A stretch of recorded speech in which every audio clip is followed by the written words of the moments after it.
Hi everybody, this is Barbara Drazga, aka the Deal Diva. You can find videos and articles on the art of wholesaling as Amazon sellers at dealdivawholesale.com.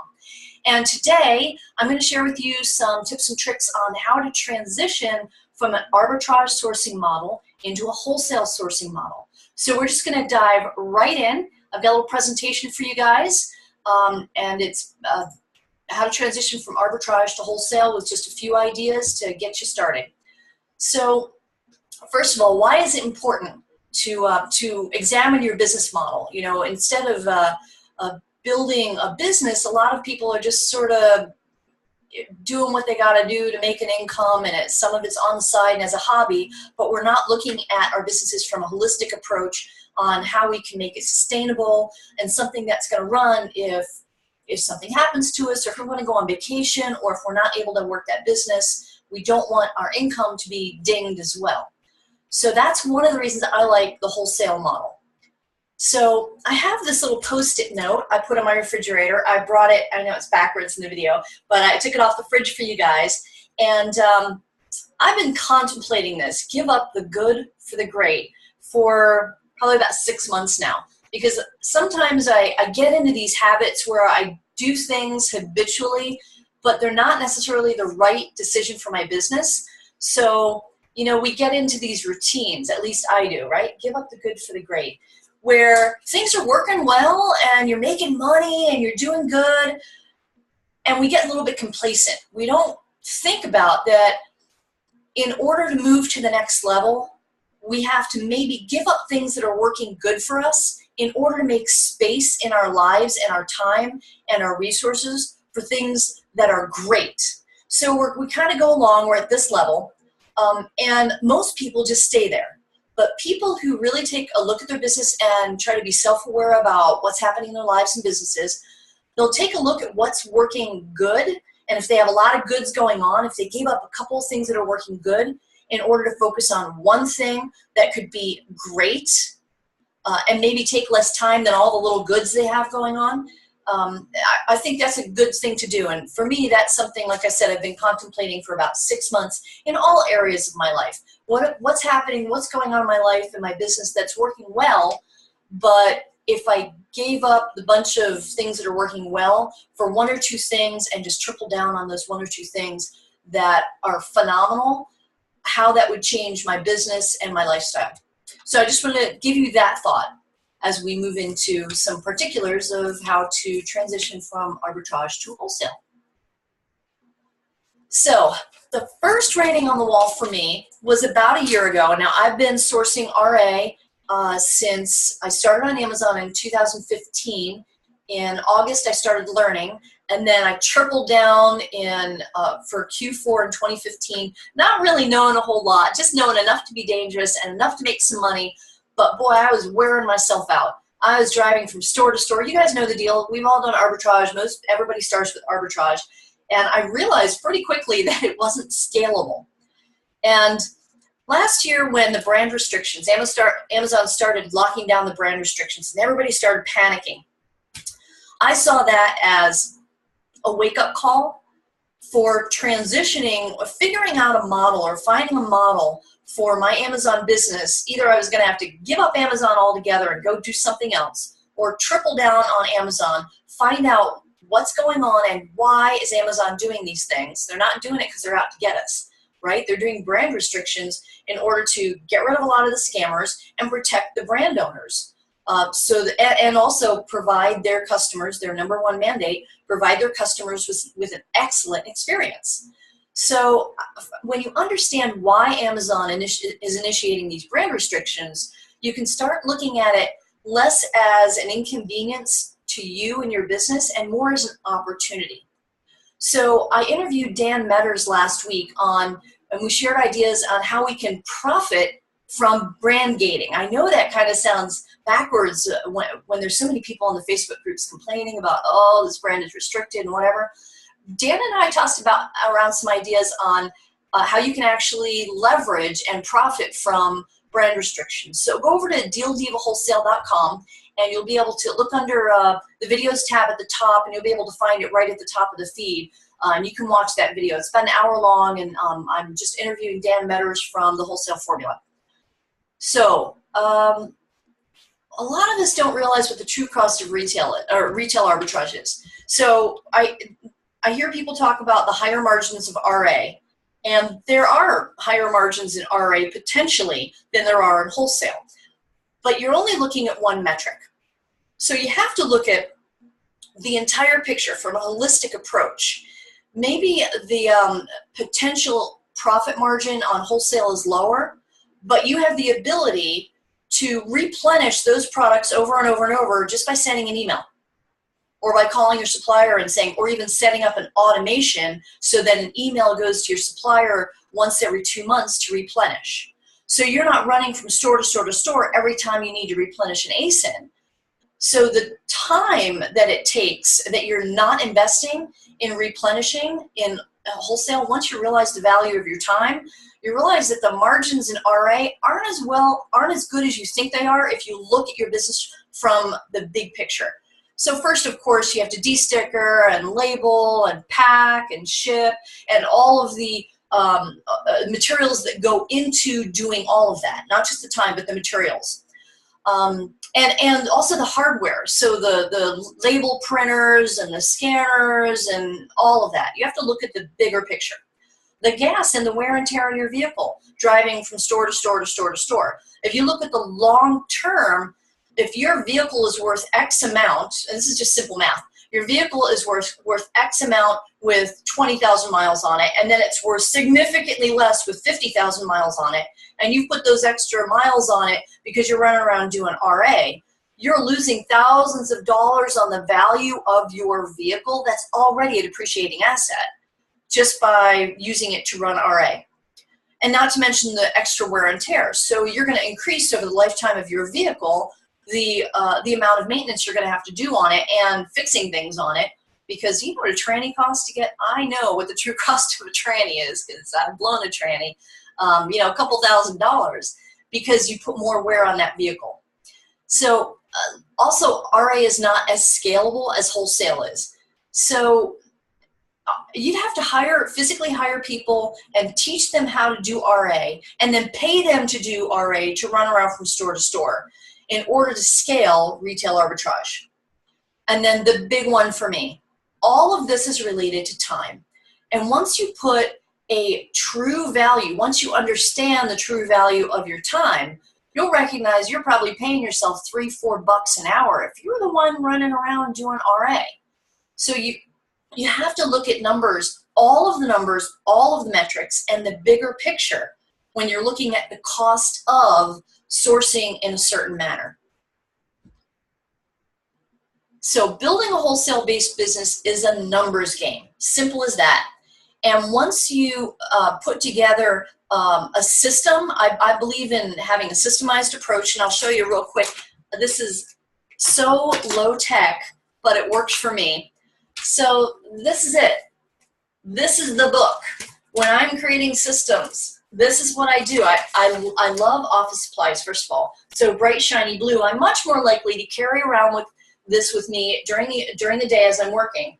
And then I just start writing down everything that I do more than once. This happens to be processing like this lovely video that we're going to do a replay of, and that I'm going to have to do a bunch of different steps to make it available for you guys afterwards, right?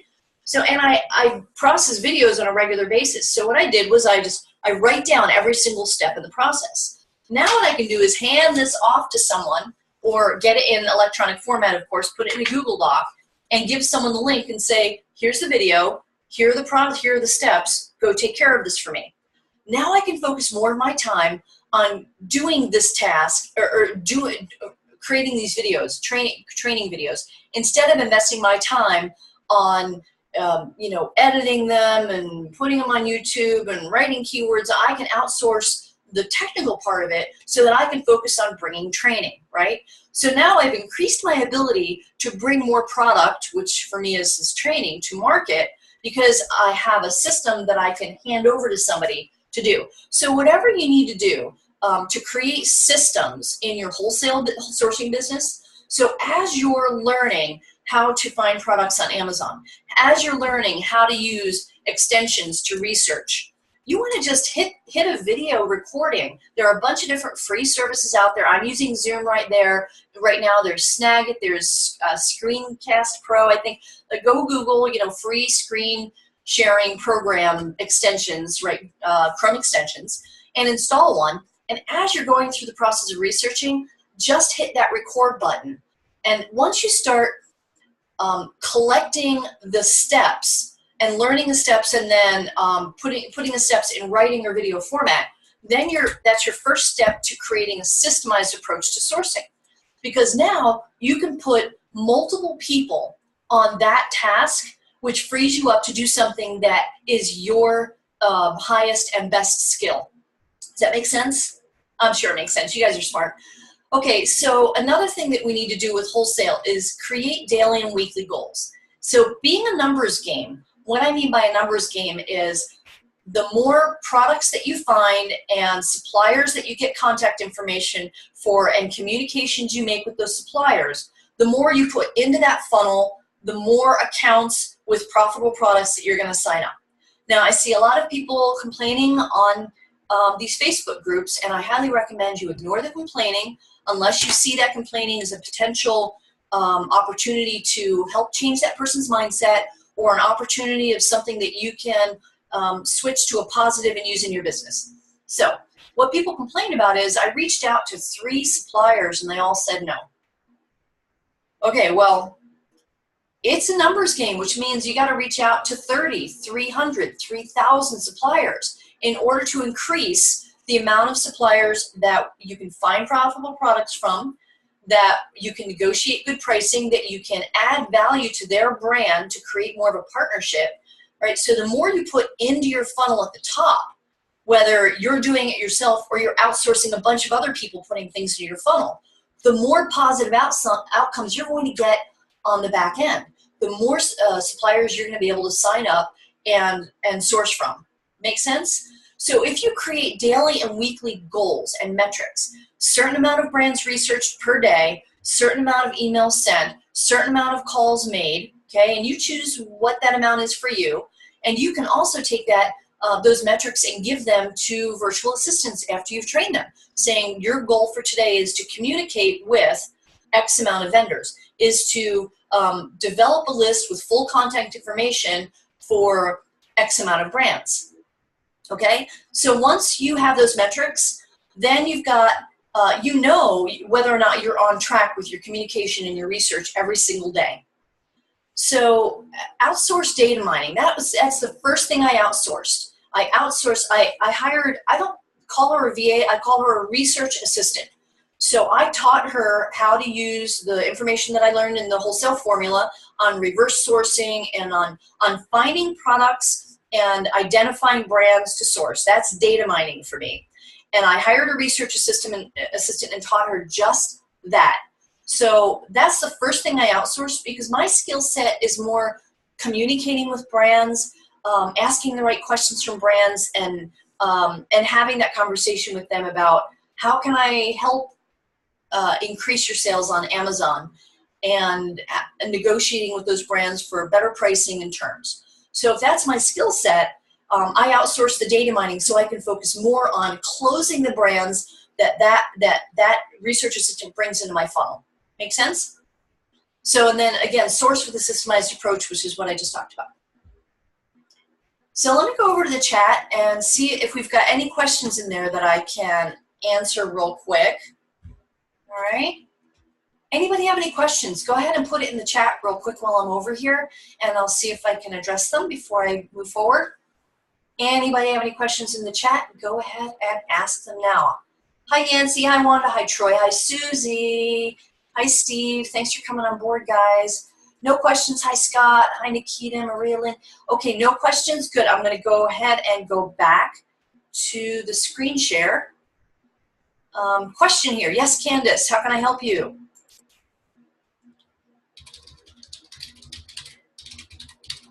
And while I'm answering questions, you guys can go over and go to dealdivawholesale.com.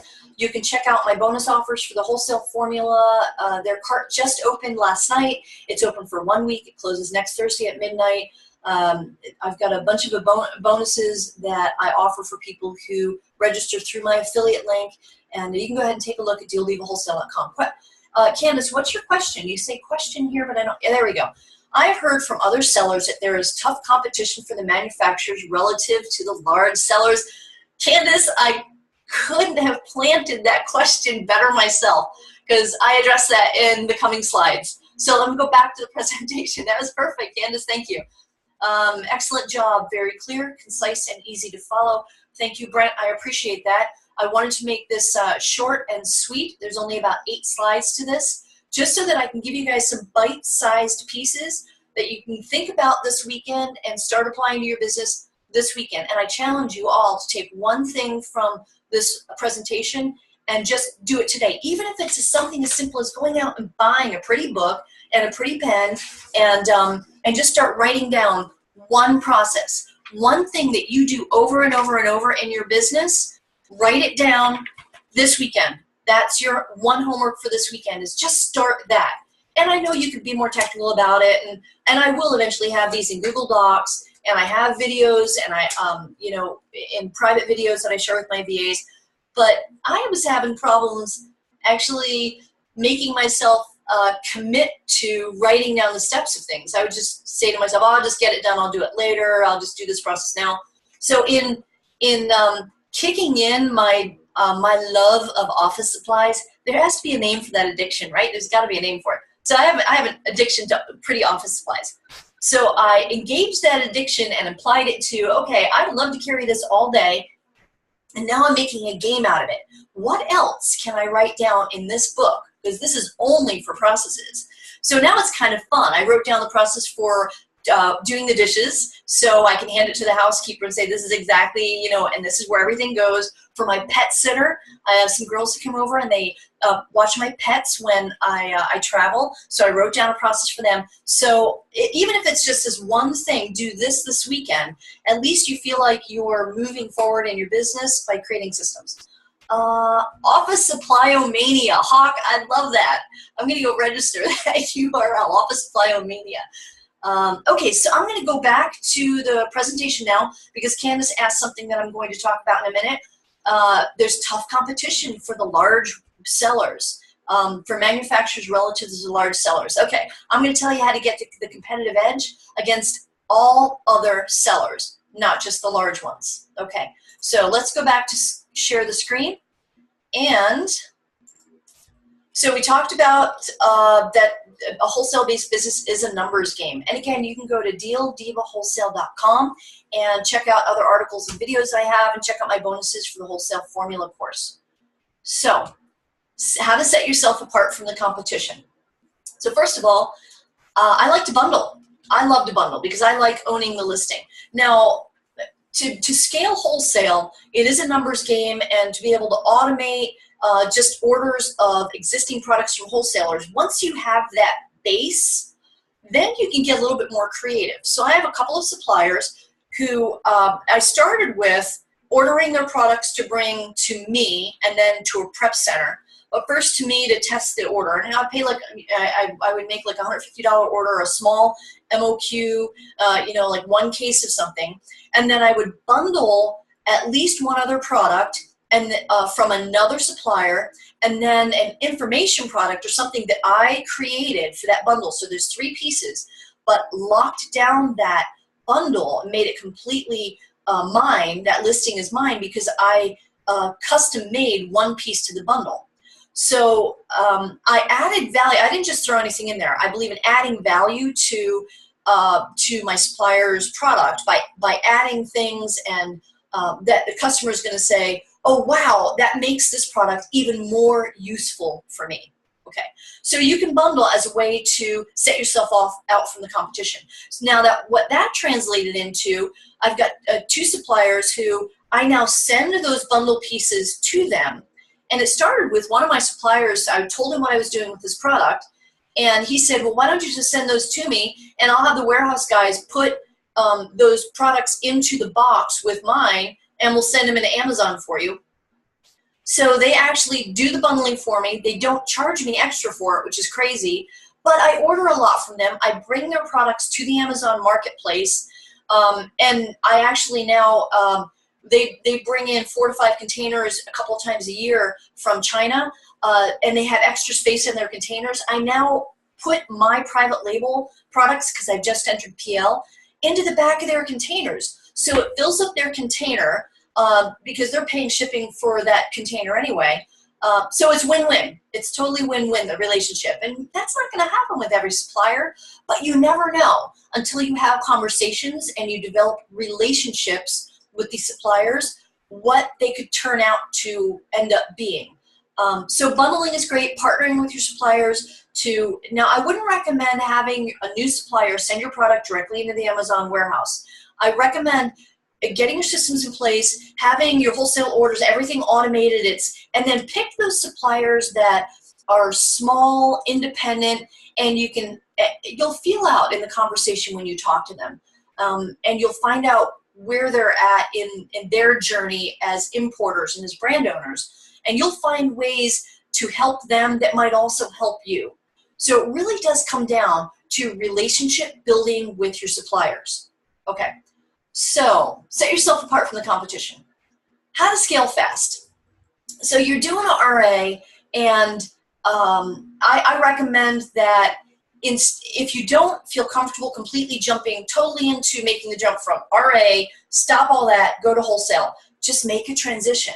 Like a lot of people will keep their job, right, their 9-to-5 job as they're building a business on the side, and then at some point that job is basically costing them money to work because they've built up their side business to the point where the time they're spending on their job would be best spent building their business. So you can do that with RA too.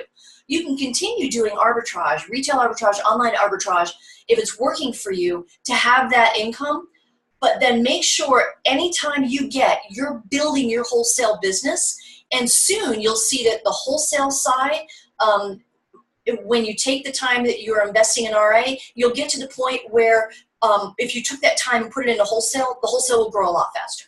And now's the time to do it because it is mid-July, so we've got time right now to develop those relationships, get the systems in place to leverage Q4.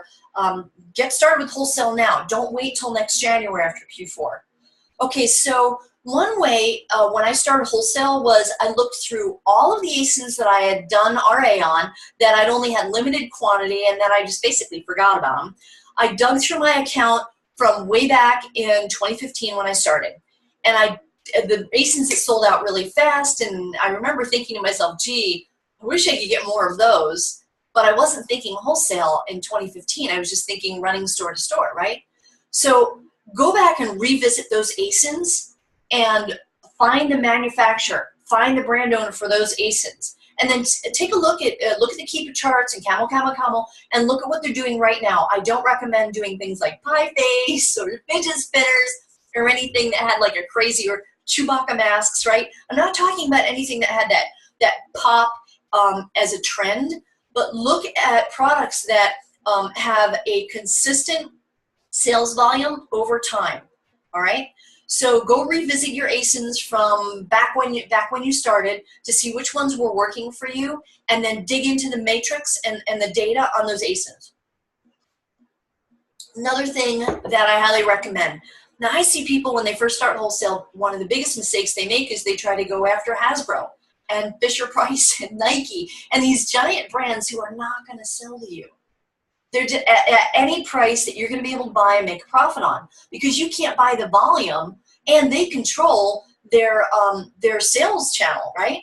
So you want to partner with smaller brands and also niche markets, because the small brands, these are manufacturers these are importers, these are brand owners who they focus only on designing their product, bringing it in, selling it in large volumes. They don't have the time or the energy or the staff or the technology standpoint to bring their products to Amazon. They don't want to sell directly to Amazon. They just want to do what they do well, which is create and design their products and import them. So you're a perfect match when you know enough about selling on Amazon that you can bring them value and you can show them, look, we'll handle, we'll control your listing on Amazon. We'll police map for you. We'll make sure that nobody is driving the price down so that, we're it's a battle on your brand on Amazon, which is deflating the value in your retail stores. You know, we'll make sure that your listing, it looks beautiful and converts. We'll even help you set up ad campaigns. There's so much value you can bring to a small brand that they don't want to learn that stuff because it's not their core competency, but it is yours, okay? And then focus on niche markets. There are a lot of really funky niche markets out there that people are fanatical and passionate about, and there are really small companies serving these niche markets that once you start digging into Amazon and you learn how to do reverse sourcing, like Dan and Eric teach on Amazon, then you start picking up these, you know, don't go for the garlic presses of the world. Look for really niche markets. Look for people who are passionate about something or have a problem to solve, and then find the brands that serve those. And then another thing you can do is take a look at all the large brands, right? But then what you want to do is go to Google, because Google is our friend, and you want to type in that brand's name and then the word competition or competitor.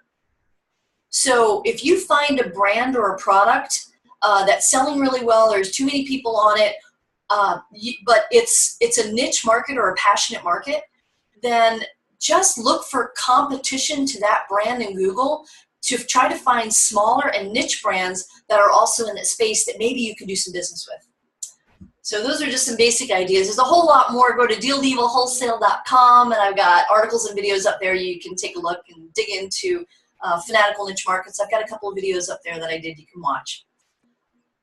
Okay, so go to DealDivaWholesale.com. You guys know that I am a student of the Wholesale Formula, and I am also an affiliate for it. I've got a bunch of bonuses that are wholesale related only, so that when you're ready to jump into wholesale and just dig in and learn it, get set up for Q4, you can do that now through next Thursday, registering for the Wholesale Formula through my link on DealDivaWholesale.com will get you my bonuses. You can go check them out.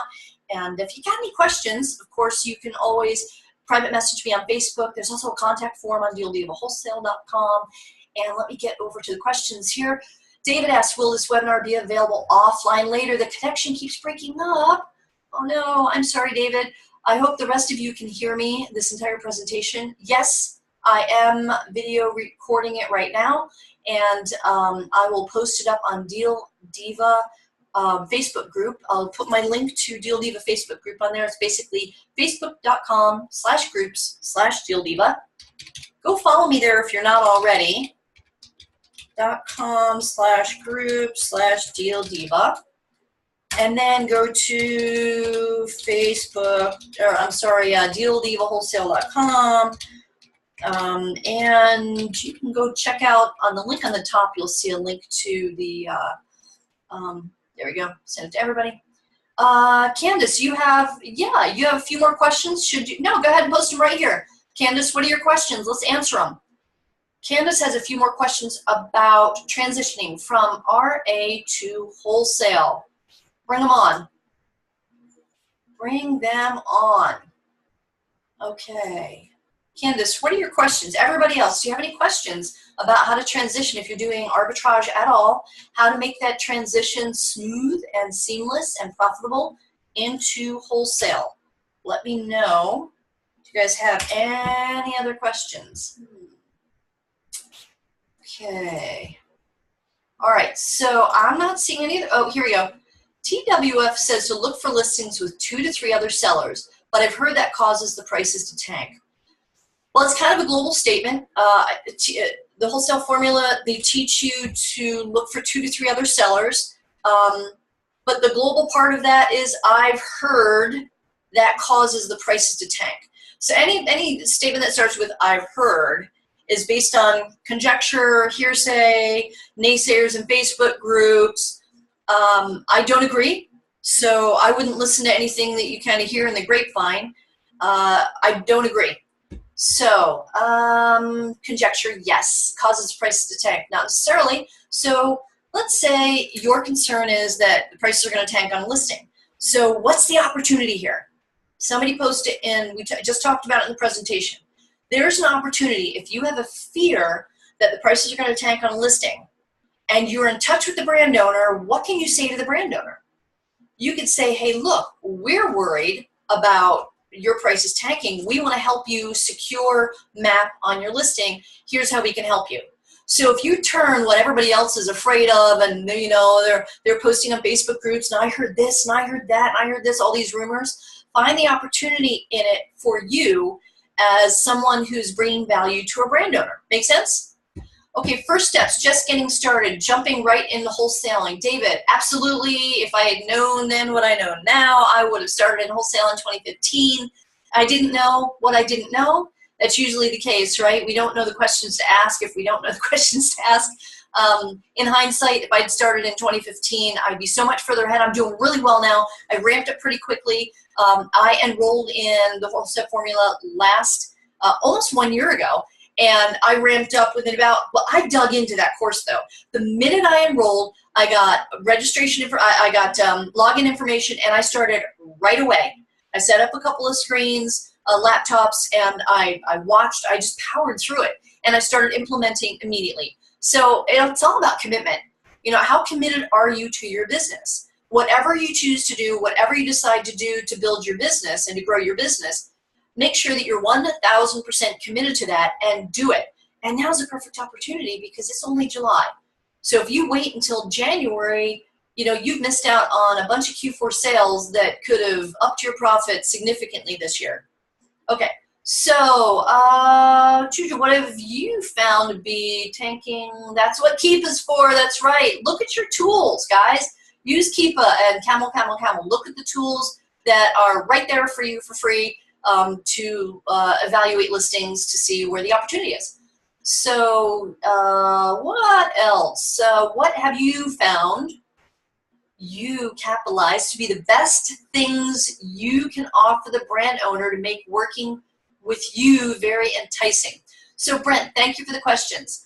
There are a lot of yous in this question, and I kind of singled them out on purpose because we don't want to talk about us. When you're talking to a brand owner, there's no best thing you can offer a brand owner. The key is to ask the right questions. So one of the bonuses I'm offering for TWF is actually a role playing where we get on a webinar and we role play, hi, I am a supplier on the phone, ask me the right questions to find out what I need as a supplier. So the key is not to have this boilerplate, this is what we can do for you, before you even find out what the brand needs. So always start a conversation by asking questions and then shutting up and listening to the answers and making notes of the answers so you can really understand what that specific brand owner's pain points are. And then you tailor your offerings to help them based on what their needs are, right? So I don't have a pat answer to what is the best thing I can offer a brand owner, but I can tell you that asking the right questions is the key to figuring out what to offer each brand. Okay, how deep do you go purchase in a new wholesale product? I always test out wholesale products with small orders to kind of dig in, get my feet wet, test it out, and then I'll ramp up based on what I see my volume is over 30 to 60 days. So when I find that I'm getting the buy box a certain percentage of the time and I validated it, now that's not the only approach, that's just mine. I'm a little bit more conservative, so I like to dip my toe in and then go big. Once I validated a product, it's all about the numbers. It's not about having an emotional attachment to a product or sales. It's all about the numbers. And as long as you track what your sales are, there are programs that you can set up that will automatically tell you, hey, you're running low on this stock. Even Amazon tells you, you only have like a month's left or 2 weeks or 1 week's worth of stock left in this product. Do you want to reorder? And then you can automate that so the order goes to your supplier and the product gets sent to Amazon. Okay, what about photos? If you send to a prep center directly, who takes the images for listing? Candace, listings are already done in wholesale. You're hopping on an existing listing. This is not creating your own listing unless you're bundling. And we talk about in the bundle masterclass, the bringing your own products to market, bringing the bundles to market. But for the wholesale model, you are simply sourcing things that already exist on Amazon that have plenty of traffic, not too much competition that you can't get the buy box, and then setting up a relationship with those brand owners, negotiating a great price, negotiating shipping discounts, etc., and getting the best deal you can from that brand owner to get the products at the best price and get the buy box as often as you can. So how many items do you send to test in a bundle? Lisa, we're not actually talking about bundles right now. When I am bringing a new product to market, you know, I'll test maybe a couple of dozen, or it depends what the minimum order from a manufacturer is for the base product. But we're talking about how to add wholesale to your existing sourcing strategy right now. And bundling can be a part of that, but right now we want to just get you sourcing wholesale on existing listings and getting your system set up so it's automated. And then you can move on to bringing listings to market. How long does it take before your listing goes live and then to eventual sale? David, go ahead and post that in the Facebook groups. Your listing is already live when you're doing wholesale.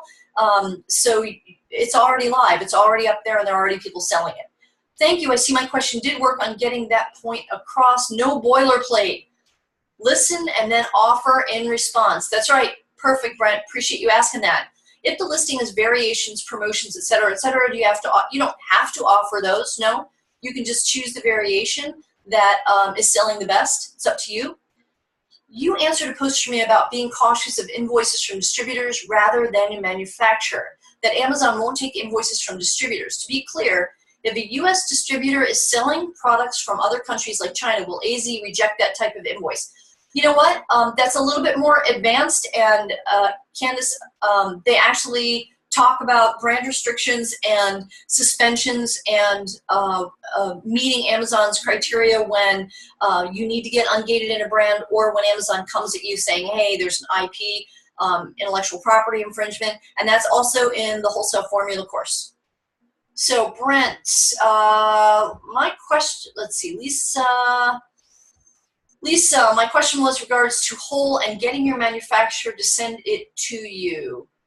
My question was, Lisa, I'm not sure what you're asking, but when you're putting up a new listing for bundles, go ahead and just post that in Deal Diva Wholesale. And that's actually about creating a new listing. And right now, we just want to get you up to speed into finding products on Amazon that you can source directly from the brand owners, and then jump on an existing listing. That's all we want to do right now when we're learning to add a wholesale sourcing method of sourcing to our business model. And my business model is 90% wholesale now, and then 10% private label. And also the skill set that I learned in the Wholesale Formula for sourcing, that was completely applicable to doing private label. So the things that you're going to learn in the Wholesale Formula course will help you grow into even the next level, bundling private label. So go ahead and check out dealdivawholesale.com. You can see all my articles and videos like this. And also, when you're ready to sign up for the Wholesale Formula, you have till next Thursday, the 27th at like midnight, 11:57 p.m. Pacific, to go register. They don't open the course again until January 2018, so you'll completely miss out on fourth quarter. And you can also snag my bonuses, which is a lot of stuff like what we're doing right now. Every one of my bonuses is related to adding value to the wholesale course. So it's all wholesale related. There's no bits and bobs and pieces of any other sourcing or bright and shiny object. It's all about wholesaling and creating systems so that you can set up wholesale to run on its own in your business, so you can go do other things. So go to dealdivawholesale.com. My name is Barbara Drazga, and I'm going to post up this replay for those of you who weren't able to be live. And yes, Brent, this is reverse sourcing to find the wholesale company to provide you the best price so you can beat out those who only are able to obtain RA sourcing. Not only that, but the people who are doing RA and even OA, limited quantities, you can only buy what's in front of you. When you're going up against me as a wholesaler and I've negotiated great prices and free shipping from that supplier and got them to ship directly into Amazon, so I'm not paying twice for shipping, I will hands down blow you away in the buy box and blow you away in price and profit margin, because I found a way to get the product you can only get in a store. I found a way to get it better, cheaper, faster than you can by going direct to the brand owner. So mic drop, that's my last piece of information on this, how to transition from RA to wholesale sourcing model. Go to dealdivawholesale.com and go ahead and snag my bonuses when you sign up for the Wholesale Formula, and you can watch all my free content there as well. And I will talk to you later. Thanks, guys. Appreciate you being on.